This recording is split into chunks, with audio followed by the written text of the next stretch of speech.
ഞങ്ങൾ ഗാർക്യൂവിലെ medical students ആണ്.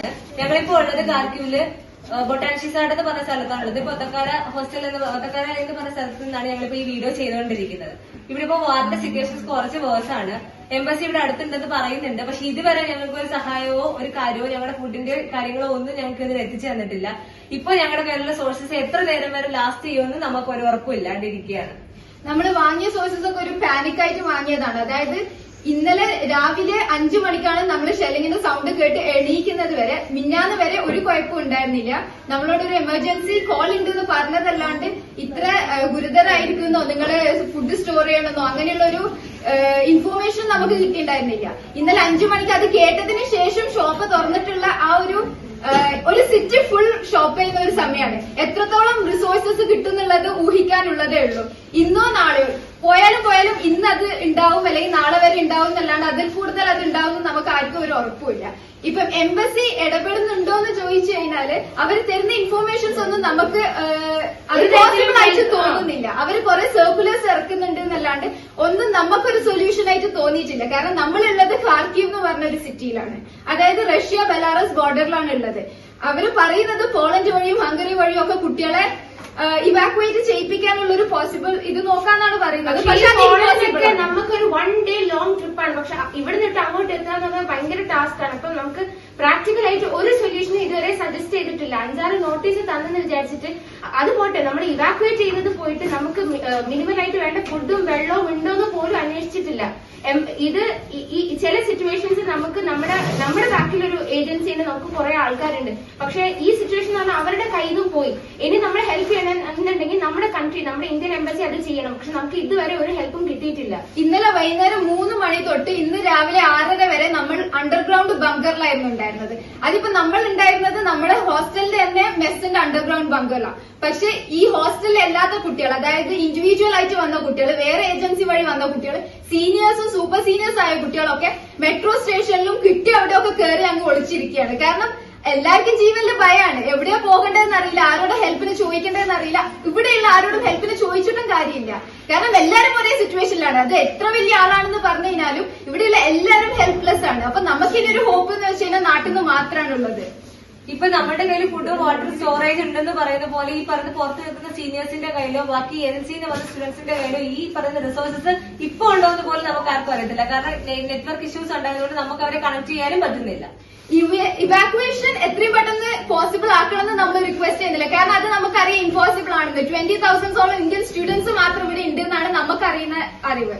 അപ്പം അത് എത്രയും പെട്ടെന്ന് പോസിബിൾ ആവും എന്നുള്ളതിന് വലിയ ഹോപ്പൊന്നും നമുക്കുമില്ല. പക്ഷെ നമ്മളെ നെസസിറ്റീസ് അല്ലെങ്കിൽ എന്തെങ്കിലും ഒരു പ്രോപ്പർ ആയിട്ടുള്ള ഇൻഫോർമേഷൻ അറ്റ്ലീസ്റ്റ് നമുക്ക് കിട്ടണം. കുറെ സർക്കുലേഴ്സ് മാത്രം നമുക്കിങ്ങനെ ആ സർക്കുലേഴ്സിലും കുറെ കോൺടാക്ട് നമ്പേഴ്സ് ഉണ്ട് എന്നല്ലാതെ ഒരു ഹെൽത്ത് ആണ് എന്നുള്ളതില്ല. ഈ കഴിഞ്ഞ 2 വീക്സ് ആയിട്ടുള്ള ഇൻഫോർമേഷൻ വെച്ചിട്ട് US ന്നും കനഡയിൽ നിന്നും ജർമ്മനിയിൽ നിന്നൊക്കെ അവരവരെ സിറ്റിസൺസിനെ അവർ തിരിച്ചു വിളിച്ചിട്ടുണ്ടായിരുന്നു. ഇന്ത്യൻ എംബസി അത് ചെയ്തിരുന്നില്ല. അവർ തന്ന നോട്ടീസ് എന്ന് വെച്ച് കഴിഞ്ഞാൽ എമർജൻസി ആയിട്ട് അവിടെ നിൽക്കാൻ വലിയ ഇമീഡിയറ്റ് ആയിട്ട് അവിടെ നിൽക്കണമെന്ന് നിർബന്ധമില്ലാത്ത ആൾക്കാർ പോവാനാണ്. പക്ഷെ നമ്മുടെ യൂണിവേഴ്സിറ്റി നമ്മളോട് പറഞ്ഞിട്ടുണ്ടായിരുന്നത് 25th of February വരെ നിങ്ങൾക്ക് ഓൺലൈൻ ക്ലാസ് ആണ്. അത് തീർന്നിട്ടുള്ളത് ഡിസൈഡ് ചെയ്തിട്ടില്ല. പിന്നെ നമ്മൾ ഫസ്റ്റ് കോഴ്സ് സ്റ്റുഡൻസ്, അതായത് ഫസ്റ്റ് ഇയർ സ്റ്റുഡൻസിന് ഇവിടുത്തെ റെസിഡൻസി കാർഡ് കിട്ടിയില്ല. ഇത്രയും പൈസ കൊടുത്തിട്ട് ഇവിടെ പഠിക്കാൻ വരുമെങ്കിൽ ഒരു ടിക്കറ്റ് എടുത്ത് നമുക്ക് ഇത്രയും ഒരു എമർജൻസി സിറ്റുവേഷനിൽ തിരിച്ചു വരാൻ നമ്മുടെ പാരന്റ്സ് നമ്മളെ ഫോഴ്സ് ചെയ്യും. ആ ഒരു റെസിഡൻസി കാർഡ് കിട്ടിയാൽ നെക്സ്റ്റ് ഡേ നമ്മൾ എല്ലാവരും നാട്ടിലേക്ക് വരാൻ നിൽക്കുകയായിരുന്നു. പക്ഷെ നമുക്ക് ഒരു അൺഎക്സ്പെക്ടഡ് ആയിട്ട് നടന്ന കാര്യം. അതിന്റെ തലേ ദിവസം കിടന്നുറങ്ങുമ്പോൾ നമ്മൾ ഒരിക്കലും അറിയുന്നില്ല. പിറ്റേ ദിവസം ബോംബിന്റെ സൗണ്ട് കേട്ടിട്ടാണ് 5 മണിക്ക് നമ്മൾ എഴുന്നേക്കാന്നുള്ളത്. ഇത്രയൊരു ഹസാർഡസ് ആയ സിറ്റുവേഷൻ നിങ്ങളിപ്പോ കാണുന്ന പോലെ മൂവീസിലും ഇതിലെ കണ്ടിട്ട് ഉള്ളൂ. നമ്മൾ ഇപ്പോഴാണ് ഫസ്റ്റ് ടൈം ചുറ്റും ബോംബിന്റെ സൗണ്ടുകൾ കേൾക്കുന്നുണ്ട്. നമ്മൾ അണ്ടർഗ്രൗണ്ട് ഇരിക്കുന്ന ഒരു അവസ്ഥ നിങ്ങൾക്ക് എത്രത്തോളം മനസ്സിലാക്കാൻ പറ്റുമെന്ന് ഞങ്ങൾക്ക് അറിയില്ല. നിങ്ങൾക്ക് അത് മനസ്സിലാക്കാൻ പറ്റുമെങ്കിൽ ഇപ്പൊ നമ്മൾ ഇത്രയും പേര് 20,300+ സ്റ്റുഡൻസ് ഒക്കെ നമ്മൾ പറയുന്നുണ്ടല്ലോ, ഇതൊക്കെ കൗണ്ട് ആണ്, ഇതൊക്കെ സിറ്റിസൺസ് ആണ്. നമ്മൾ ഓരോ നമ്പറിനും വാല്യൂ ഉണ്ട്. ഇന്ത്യൻ എംബസിക്ക് അടച്ച് നമുക്കൊന്നും ചെയ്യാൻ പറ്റില്ല, ഒരു ഓപ്ഷൻ ഇല്ല എന്ന് പറയാൻ പറ്റില്ല. എങ്ങനെയെങ്കിലും ഒരു മിനിമം ഫുഡും വെള്ളം എത്തിക്കാൻ പറ്റില്ല, അതുപോലും ചെയ്യാൻ പറ്റില്ല എന്ന് പറയുന്നത് അത്രക്കും അവർ ഹെൽപ്ലെസ് ആണെന്ന് പറയരുത്. കാരണം നമുക്കിവിടെ നമ്മുടെ ഏജൻസി നമ്മളെ കൊണ്ടുവന്ന ആൾക്കാർക്ക് അവരുടെ കൈവിട്ട് പോയി. ഇനി എന്തെങ്കിലും ചെയ്യണം ഇന്ത്യൻ എംബസിയാണ്. അല്ലാണ്ട് അവിടെ ഇരുന്നിട്ട് നോട്ടീസ് ഇറക്കി കോൺടാക്ട് നമ്പർ ഇറക്കിയിട്ട് നമുക്കത് യാതൊരു പ്രയോജനവും ഇല്ല. നമ്മളിവിടെ ഇപ്പൊ നമ്മൾ ഫസ്റ്റ് കോഴ്സ് സ്റ്റുഡൻസ് കാത്തിരുന്നത് ആ ഒരു ഇവിടുത്തെ റെസിഡൻസി കാർഡ് കിട്ടിയിട്ട് നെക്സ്റ്റ് ഡേ പോകാൻ വേണ്ടിയിട്ടാണെങ്കിൽ സീനിയേഴ്സ് എല്ലാവരും 25th Feb കഴിഞ്ഞിട്ട് പിന്നെ അവരൊരു April 18th എന്നുള്ള ഡേറ്റ് തന്നു ഓൺലൈൻ അതുവരെ ആയിരിക്കും. അവര് ടിക്കറ്റ് എടുത്തു 25th, 26th, 27th, 28th ticket എടുത്തു. എല്ലാവരും പോയാൻ റെഡി ആയിരുന്നു. ഫ്ലൈറ്റ്സ് ഒക്കെ ക്യാൻസൽഡ് ആയി. ഇതാണ് സിറ്റുവേഷൻ. അപ്പം നമ്മളിവിടെ നമുക്ക് നിക്കണം എന്ന് പറഞ്ഞിട്ട് ആരും ഇവിടെ നിന്നിട്ടില്ല. പക്ഷെ എംബസി നമ്മളെ ഫോഴ്സ് ചെയ്തിട്ടില്ല. എംബസി എല്ലാ കൺട്രീസും ചെയ്ത പോലെ നിങ്ങൾ തിരിച്ചെത്തണം, ഇത് അത്രക്കും ഒരു എമർജൻസി സിറ്റുവേഷൻ ആണ് പറഞ്ഞിട്ടുണ്ടെങ്കിൽ നമ്മളൊക്കെ നമുക്കൊരു വാർണിംഗ് തന്നിട്ടില്ല. ഇന്ന് കാണുന്ന സിറ്റുവേഷനിൽ ആവും എന്ന് നമുക്കൊരു മുൻകൂർ വാർണിംഗ് കിട്ടിയിട്ടുണ്ടായിരുന്നില്ല. നമ്മളിപ്പോ ആരും എംബസിനെയോ ആരും കുറ്റം പറയാനല്ല ഇവിടെ നിൽക്കുന്നത്. പക്ഷെ നമുക്കിനി നമുക്കൊരു സൊല്യൂഷൻ വേണം. ആരെയും കുറ്റപ്പെടുത്താനല്ല. ഇത് നമ്മളിപ്പോ മീഡിയയിലേക്ക് അയക്കുന്നത് വി നീഡ് യുവർ സപ്പോർട്ട്. ഇത് ആൾക്കാർ അറിയണം. We need your help. അതാണ് ഇപ്പൊ അത്യാവശ്യമായിട്ട് വേണം. എംബസിക്ക് മാത്രമേ ഇപ്പൊ ഇവിടെ എന്തെങ്കിലും ചെയ്യാൻ പറ്റത്തുള്ളൂ. പ്ലീസ് ഇത് ഇപ്പൊ നാട്ടിലുള്ളവർ എങ്ങനെങ്കിലും എംബസിയിൽ എന്തെങ്കിലും എംബസിക്കാർക്ക് മാത്രം എന്തെങ്കിലും ഇപ്പൊ ചെയ്യാൻ പറ്റത്തുള്ളൂ. അതുകൊണ്ട് please we need your help. It's very immediate action. കേരളത്തിലെ ഇടുക്കിയിൽ നിന്നും ഉക്രൈനിൽ പഠിക്കാനായി പോയ ആഷ്ലി എന്ന വിദ്യാർത്ഥിനി പറഞ്ഞത് ഇങ്ങനെയാണ്. ഞങ്ങൾ ATM ക്യൂ നിന്നിട്ട് ഇപ്പൊ വന്നേ ഉള്ളൂ. അപ്പൊ ഞങ്ങൾ കുറച്ച് സാധനം സ്റ്റോക്ക് ചെയ്യാൻ വേണ്ടി പോവാ. ഫ്ലൈറ്റ് ക്യാൻസൽ ആവും. ഒന്നും ഇപ്പൊ ചെയ്യാൻ പറ്റത്തില്ല. ഞങ്ങൾ പുറത്താ. കടയിൽ ഇവിടെ വലിയ തിരക്കാ. ഇവിടെ ഇന്ന് രാത്രിയായാലും ചൊവ്വാഴ്ച വരെ നെറ്റ് ഇല്ലെന്നാ പറയണേ. അപ്പം ഇനിയിപ്പോ ഞങ്ങള് ഡെലിവർ ആയില്ലെങ്കിൽ മെസ്സേജ് കണ്ടിട്ട് ഒന്നും വിചാരിക്കേണ്ട, ഇവിടെ ഞങ്ങള് സേഫ് ആയിട്ട് ഇരിപ്പുണ്ട്.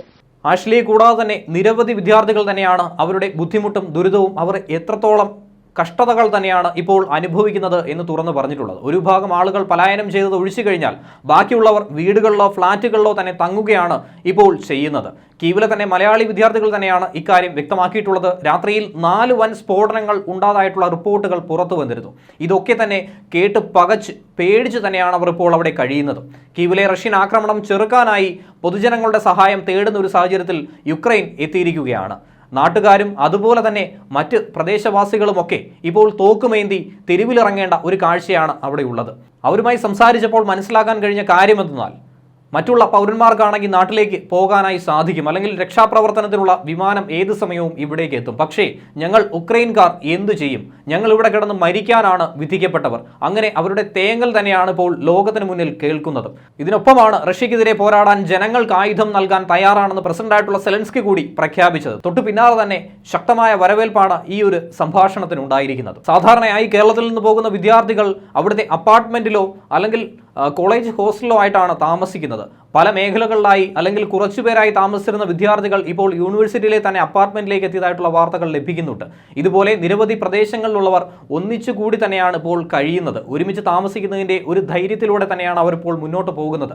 എന്തെങ്കിലും ഉണ്ടായിക്കഴിഞ്ഞാൽ പരസ്പരം അങ്ങോട്ടും ഇങ്ങോട്ടും മറ്റാരെങ്കിലും ഉണ്ടല്ലോ എന്നൊരു സമാധാനം മാത്രമാണ് അവരുടെ പക്കൽ ഇപ്പോഴുള്ളത്. അവിടുത്തെ പ്രസിഡന്റ് വരെ ആർമിയിലൂടെ പോയി ഫൈറ്റ് ചെയ്യണമെന്ന് പറയുമ്പോൾ അവിടുത്തെ അവസ്ഥ എന്തായിരിക്കും? അവര് കീഴടങ്ങാൻ താല്പര്യമില്ല എന്നാണ് അവര് പറയുന്നത്. കാരണം ഇനിയിപ്പോ അമേരിക്കയല്ലോ റഷ്യയുടെ പാവയായിട്ട് അവർക്ക് ജീവിക്കാൻ പറ്റുമോ? നമ്മളാണ് ജീവിക്കുമോ? നമ്മളാണ് ഇപ്പൊ ഇപ്പൊ ഇന്ത്യനെ വേണമെന്ന് പറഞ്ഞ് ഇന്ത്യനെ ഇൻവേഡ് ചെയ്തിട്ട് റഷ്യയിലെ ഒരു സാധാ ഒരു പൊളിറ്റീഷ്യനെ കൊണ്ടുവന്ന് ഇവിടെ നിർത്തി ഭരിക്കാൻ തുടങ്ങി കഴിഞ്ഞാൽ നമുക്ക് ഇഷ്ടപ്പെടുമോ? അതേപോലത്തെ സെയിം അവസ്ഥ. സ്വന്തം മണ്ണിന് വേണ്ടി അവര് പോരാടുന്നു.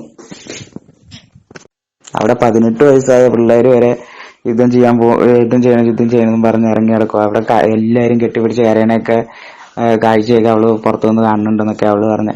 അവിടുത്തെ സിവിലിയൻസ് ഒക്കെ ഭയങ്കര കരച്ചിലാണ്. പിന്നെ അവരുടെ ഫാമിലിയിലുള്ള ആളുകളിൽ പുരുഷന്മാര് യുദ്ധം ചെയ്യാൻ താല്പര്യമുള്ളവരൊക്കെ യുദ്ധത്തിന് വേണ്ടി ജോയിൻ ചെയ്യാൻ പോവാണ്. പിന്നെ കഴിഞ്ഞ ദിവസം ഇവളുടെ ആ സ്ഥലത്ത് കുറെ പേര് പാരഷൂട്ടിൽ വന്ന് ഈ സോൾജേഴ്സ് പാരഷൂട്ടിൽ ലാൻഡ് ചെയ്യുന്ന കണ്ടു എന്നൊക്കെയാ പറഞ്ഞു. റഷ്യൻ അല്ല, ഉക്രൈനിയൻ ആണെന്ന് പറഞ്ഞു. ആദ്യം അവൾ എന്നോട് പറഞ്ഞു US സോൾജിയർ ആയിരിക്കുമെന്നാ പറഞ്ഞു അവര് കണ്ടിട്ട്. അത് കഴിഞ്ഞിട്ട് പിന്നെ പറഞ്ഞു അല്ല, അത് ഉക്രൈൻ സോൾജിയർ ആണെന്ന് പറ്റിയെന്ന് പറഞ്ഞു.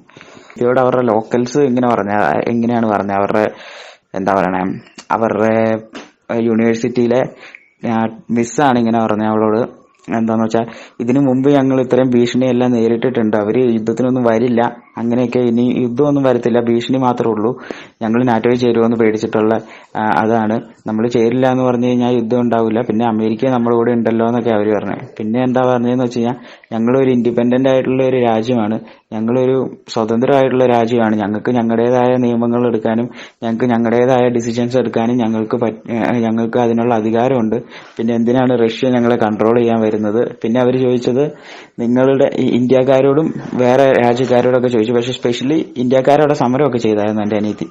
അപ്പൊ പോരണം എന്നൊക്കെ പറഞ്ഞിട്ട് ഓൺലൈൻ ക്ലാസ് ആക്കണം, പിന്നെ യുദ്ധമൊന്നും ഇല്ലാന്ന് പറഞ്ഞ് എല്ലാം കാമൊക്കെ ആയി കഴിയുമ്പോൾ തിരിച്ചു വരാനുള്ള ഓഫ്ലൈൻ ക്ലാസ് ചെയ്താൽ മതി, ഞങ്ങൾ തിരിച്ചു വരാന്നൊക്കെ ഉള്ള രീതിയിൽ. അപ്പം ഇവരോട് ചോദിച്ചാണെന്ന് വെച്ചാൽ നിങ്ങളുടെ രാജ്യം, നിങ്ങൾ ഈ ഇന്ത്യ ഇപ്പൊ പാകിസ്ഥാൻ വന്നിട്ട് യുദ്ധം ചെയ്ത് അവസാനം രാജ്യം മുഴുവൻ പിടിച്ചടക്കാൻ നേരത്ത് നിങ്ങളുടെ രാജ്യത്തിന് വേണ്ടി നിങ്ങൾ ഫൈറ്റ് ചെയ്യുമോ അതോ സറണ്ടർ ചെയ്ത് വേറെ ഏതെങ്കിലും രാജ്യത്ത് പോയി നിങ്ങൾ താമസിക്കുമോ എന്ന് ഞങ്ങളോട് ചോദിച്ചേ. അതാണ് അവിടെ അവൾക്ക് അറിയാവുന്ന ഒരാൾ അവളോട് പറഞ്ഞ കേട്ടോ, ഞങ്ങൾ തോക്കൂന്ന് ഞങ്ങൾക്ക് അറിയാം, പക്ഷെ ഞങ്ങളുടെ അവസാന ശേഷം വരെ ഞങ്ങളുടെ ആളുകൾ പോരാടുമെന്നാ പറഞ്ഞത്. എന്നുവെച്ചാൽ ഞങ്ങൾക്ക് ഒരു അഫ്ഗാനിസ്ഥാനിലെ ഒരു അവസ്ഥ ഇവിടെ വരാൻ പാടില്ല, അതുകൊണ്ട് ഞങ്ങൾ പോരാടും, ഞങ്ങൾ മരിച്ചാലും കുഴപ്പമില്ല, ഞങ്ങൾ പോരാടും, ഞങ്ങൾ എങ്ങനെയും രക്ഷപ്പെടാൻ നോക്കുമെന്ന് പറഞ്ഞു. വേറെ രാജ്യത്തൊന്നും പോകണില്ല, ഞങ്ങൾ ഇവിടെ തന്നെ നിൽക്കണുള്ളൂ എന്നാണ് ചിലർ പറയുന്നത്.